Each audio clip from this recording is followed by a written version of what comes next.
I will always deny myself. I will always keep denying myself because it's not about Michelle. It's not about Michelle singing. Let me tell you something. If singing was enough to get me in heaven, I'd be there. But he didn't make it that way. That's so good. Again, if singing was enough, my whole family would be there. Right. He didn't make it that way. I gotta get this heart right. Welcome to the Good News series. My name is Wilma Parker. Stay tuned to hear more about this awesome story. Welcome to Kingdom Huddle. This is another edition of Good News series. It is November, and I said the month of October, but we have so many good news, so many awesome stories, and today is no different. Today I have a special guest with me.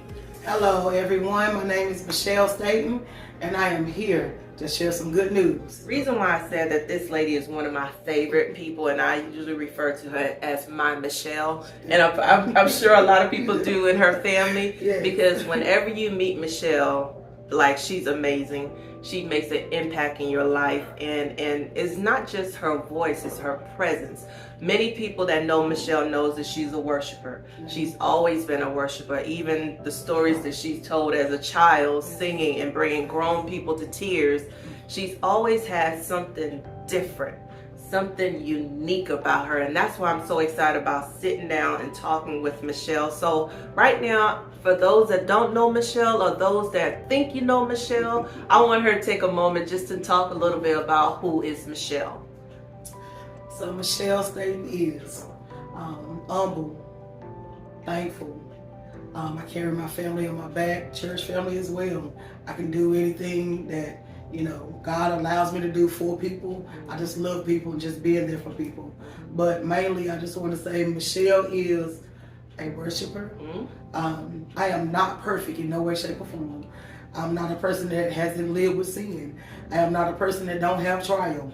I just want to tell you some good things about what God really, really can do if you just trust Him. If you just trust Him. If you just trust Him. Now, wait a minute, Michelle. Did I just hear you say that you're not a perfect person? No, I'm not. But you're a praise and worship leader. You've been in church all your life. How are you not perfect? Been in church all my life. I sing, and it's still not perfect. And the thing about it is people just need to realize and know that no matter what you are, no matter what gifts that you have, or God has predestined you to have, nobody's perfect. Everybody got some situation, some type of struggle that they are going through in life. And if you haven't, wait a while. Wait a while. Wait a while. So, Michelle, you said that, just because you've been in church pretty much all your life, everybody has a story. Regardless of if it's in the church or out the church, whatever the case may be, there's a story behind everybody. And I want to hear more about your story, because a lot of people, like I said in previous videos, we assume that people who are operating in ministry,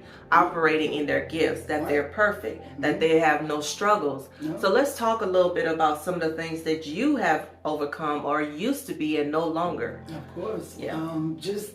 Again, nobody is perfect. So I am a mother of two children. 23 and 20, but I have my children out of wedlock. So having children out of wedlock is this, stigmatism of that's not right. That's not what God would like. And it wasn't something that God predestined. But I am thankful for my children. He has blessed me tremendously of understanding of being a mother, even through sin. Being perfect, I was in the world at one point in time that I was out of ark of safety. Being out of ark of safety, that's when God allowed for things to happen that you have to learn from your mistakes. Yeah. So I'm just thankful that even through those mistakes, He has allowed me just to come back into. He has allowed me to still be protected and still for Him to show me who He really is in my life.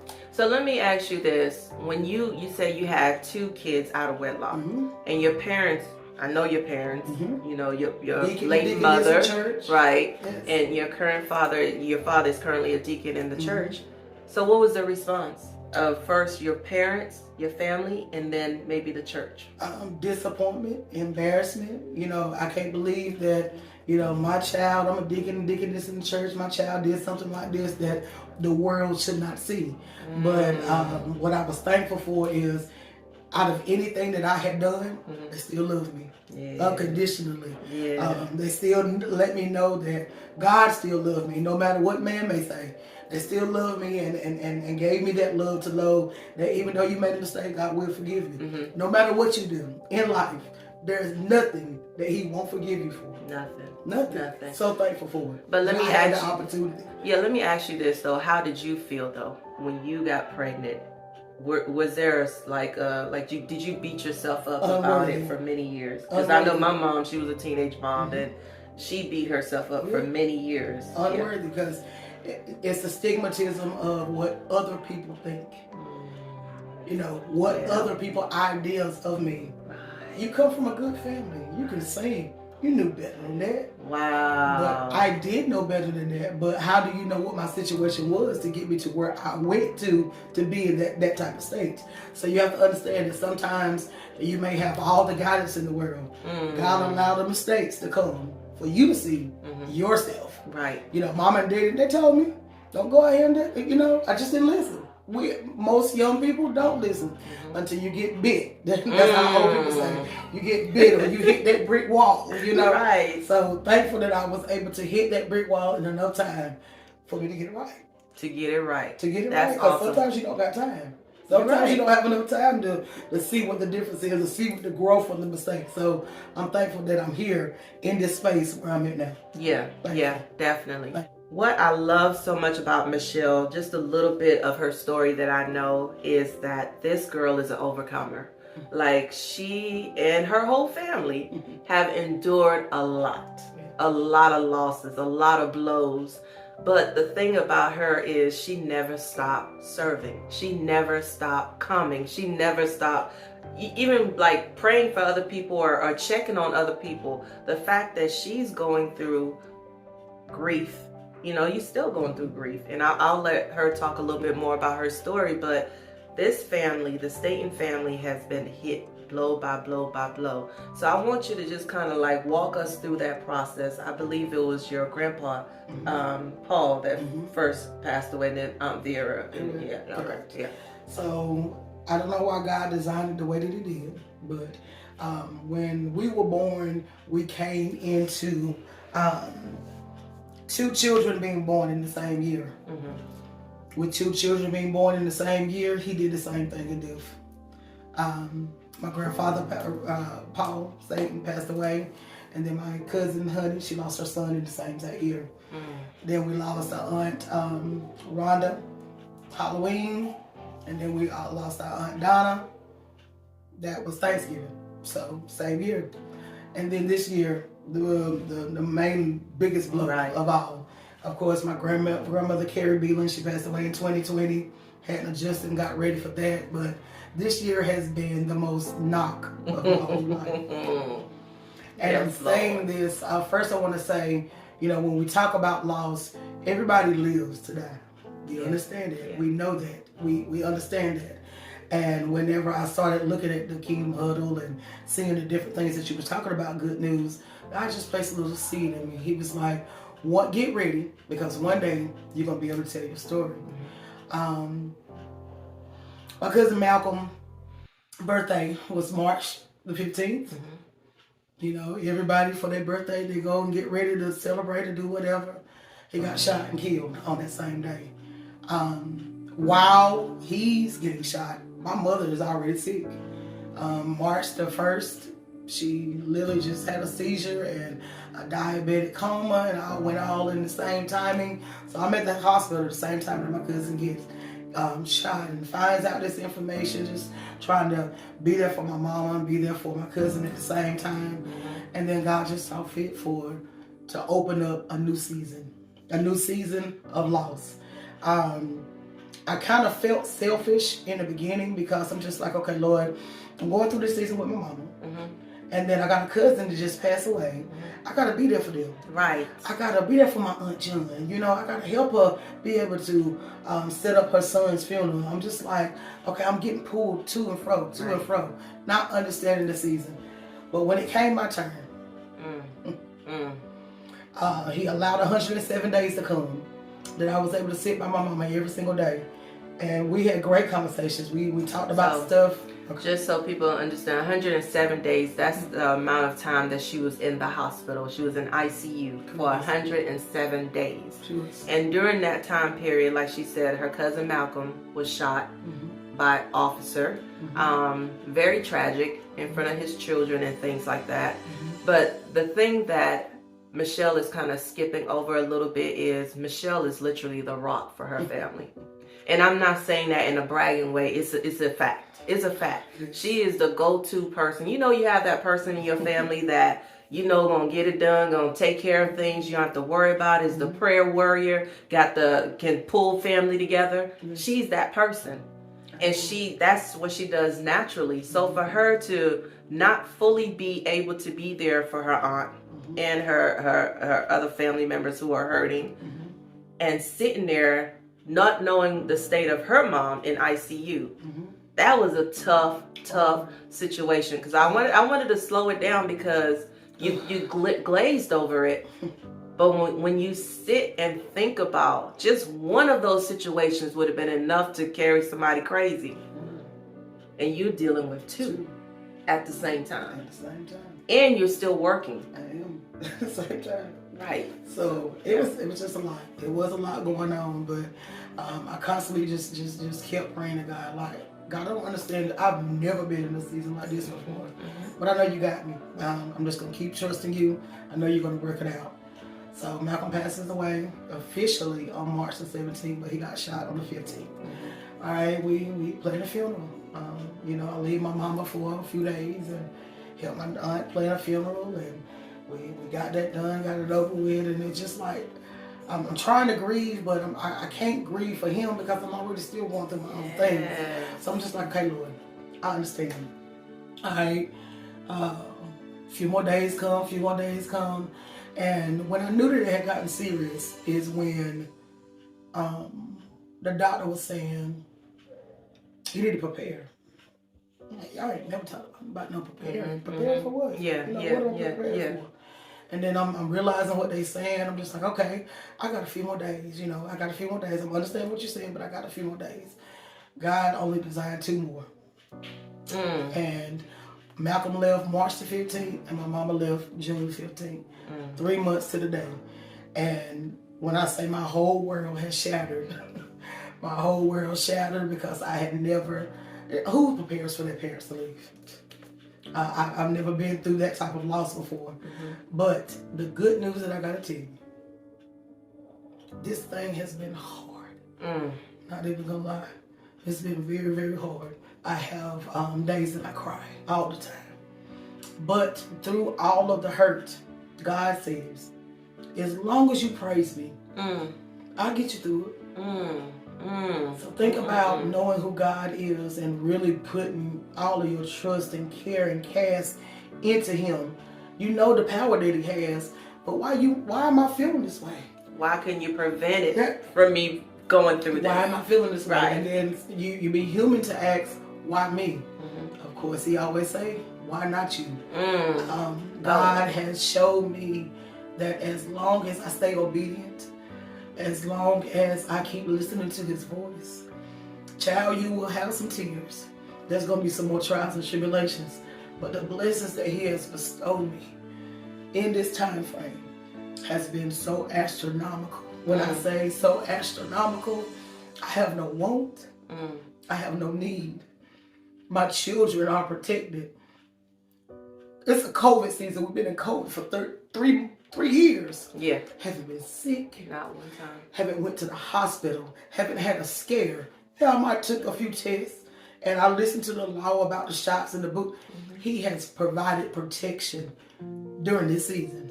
So my news is, no matter what it is, it may get hard, it may get rough, trials gonna come. That's only gonna come for it to make you stronger. No matter what you go through, don't give up. Right.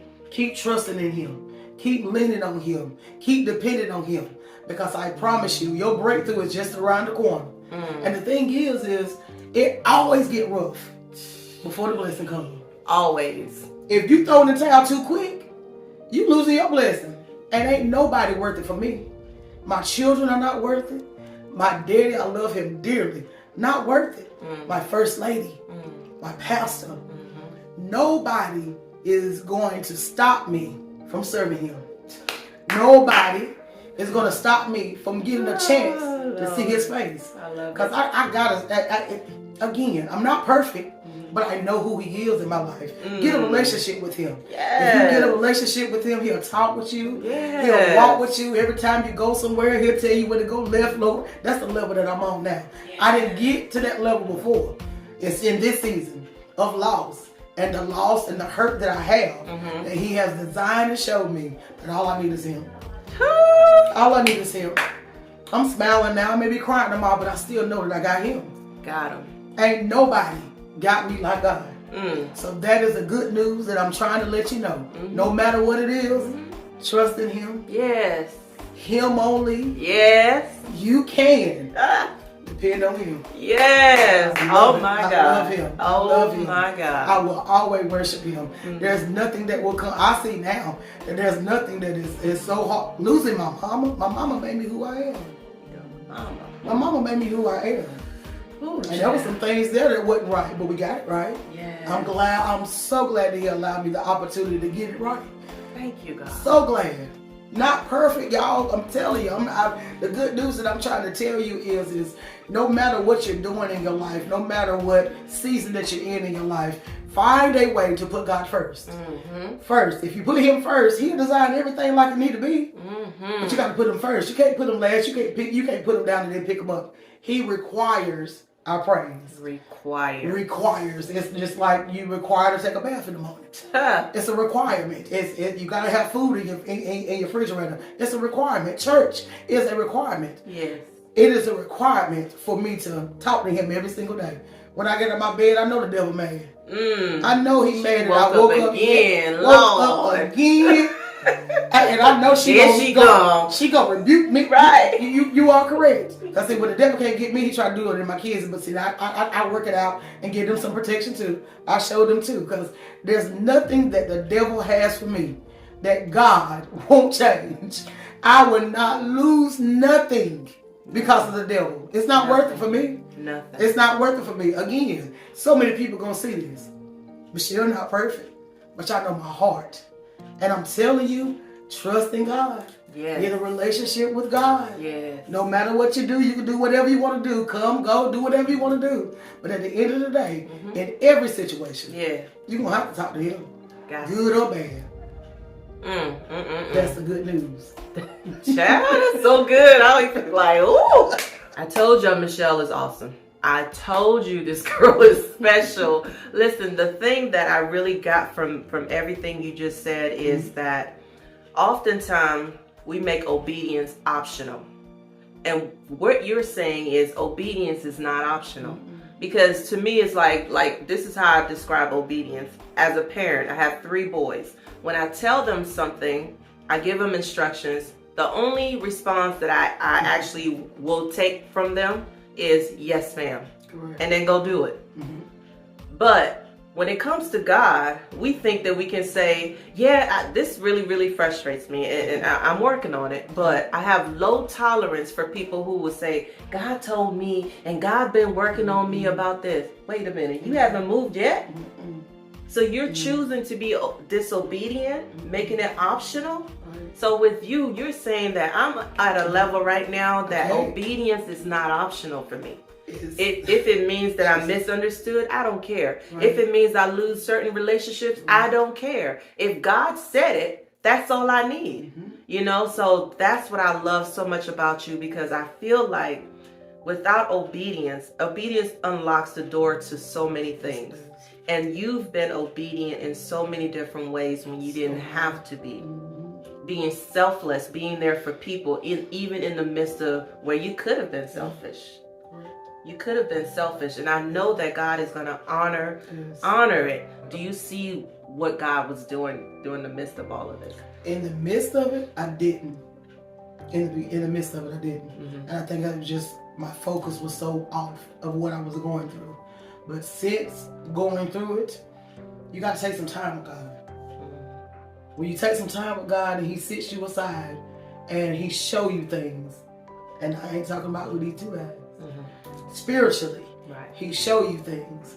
And when he show you things and then you end up being obedient to listening to what his word says and the path that he has you on, your level, you don't even realize the level that you're going to and how he has predestined it to be, and you're passing the test.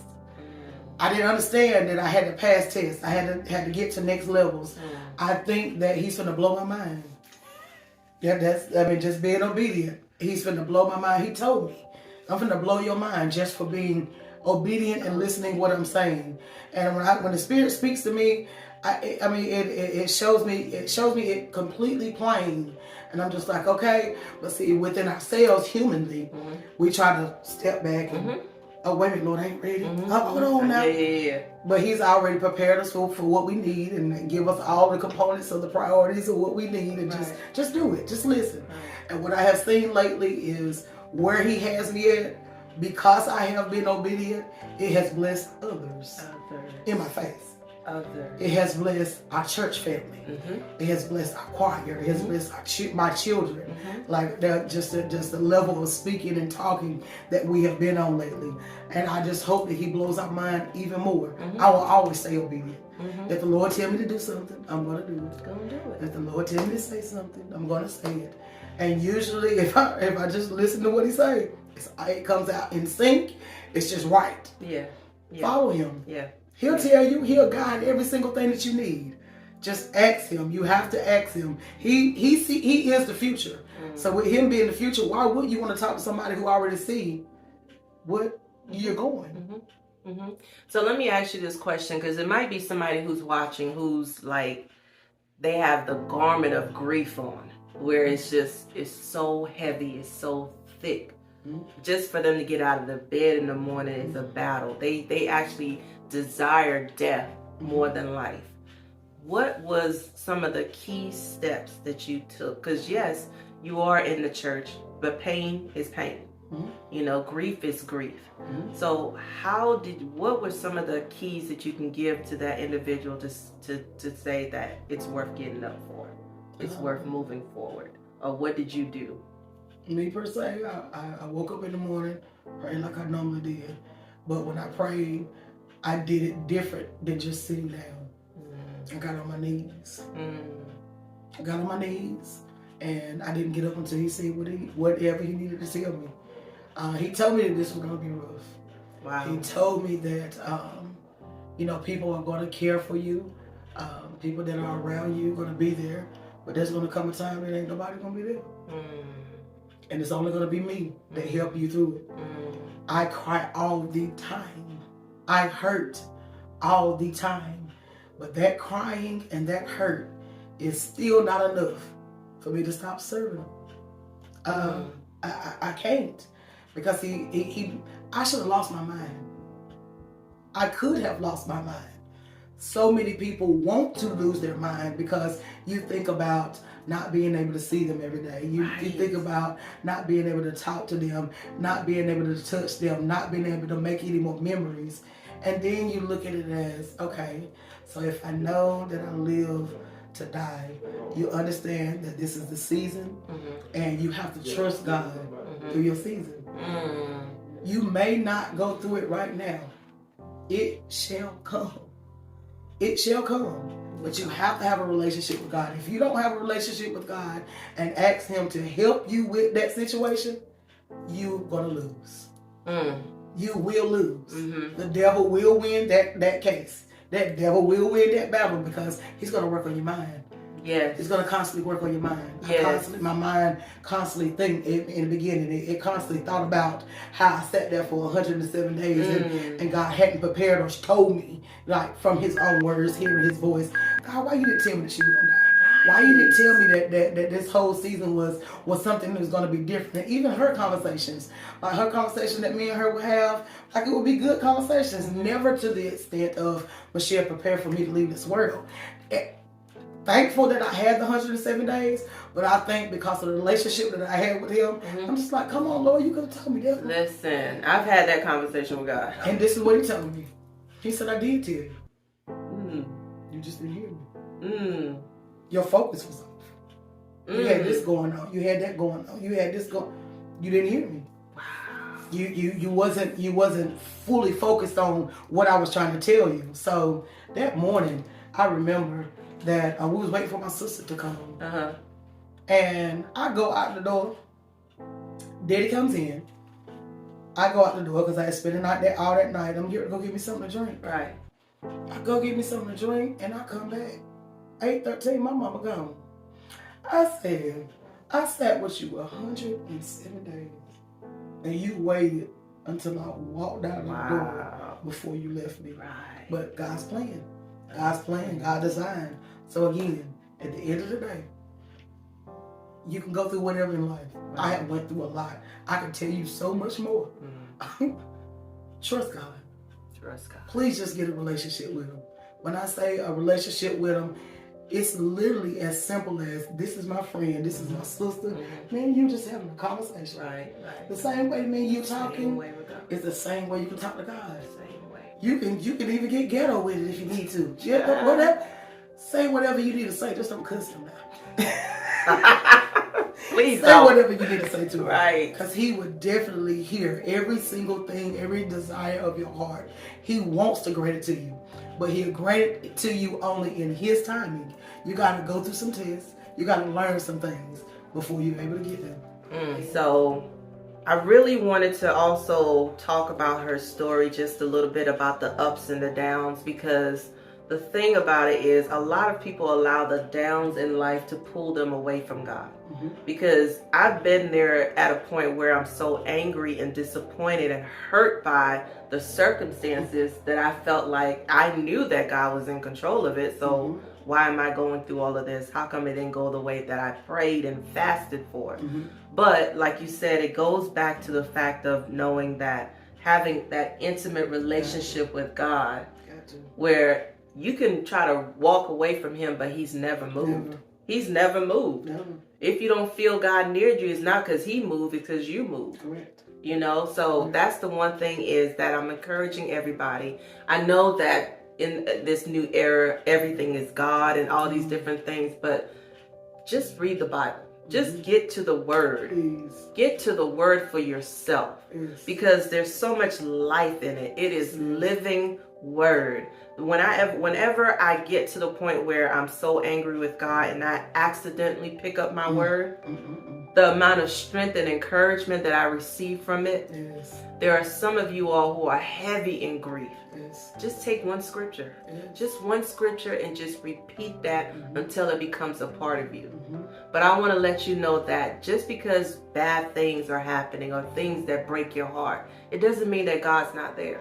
He's there. He wants to help you through it. He wants to help you through your disappointment. But Michelle, I want to throw it to you to go ahead and give that final word of encouragement to people who, like you, have gone through so many losses in a season that just seems so odd. Like, I don't know what season this is, but I trust you.